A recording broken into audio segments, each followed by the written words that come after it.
লোকসভায় এক দেশ এক ভোট বিল পেশের সময় হাজির থাকার জন্য বিজেপি সাংসদদের হুইপ জারি করা হয়েছিল, কিন্তু সেই হুইপকে অমান্য করে মঙ্গলবার ৭ ডিসেম্বর বিল পেশের সময় গরহাজির ছিলেন বিজেপির ২০ জনেরও বেশি সাংসদ।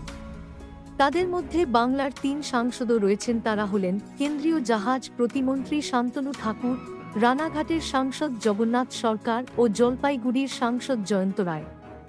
হুইপ জারি সত্ত্বেও সাংসদদের গরহাজির থাকার ঘটনায় বেজায় চটেছে বিজেপির সংসদীয় দল।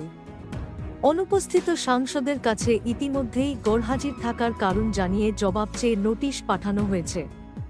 কেন হুইপ অমান্য করা হলো তার জবাব চাওয়া হয়েছে। যদিও এ বিষয়ে যোগাযোগ করা হলেও কোনো প্রতিক্রিয়া জানাতে চাননি শান্তনু ঠাকুর ও জগন্নাথ সরকাররা। লোকসভায় যাতে গুরুত্বপূর্ণ এক দেশ এক ভোট বিল নিয়ে ভোটাভুটিতে 2/3 সদস্যের সমর্থন পাওয়া যায় তা নিশ্চিত করতে উদ্যোগী হয়েছিল বিজেপি শীর্ষ নেতৃত্ব। গতকাল সোমবারই দলের সব সাংসদকে বিল পেশের সময় হাজির থাকার নির্দেশ দিয়ে 3 লাইনের হুইপ জারি করা হয়।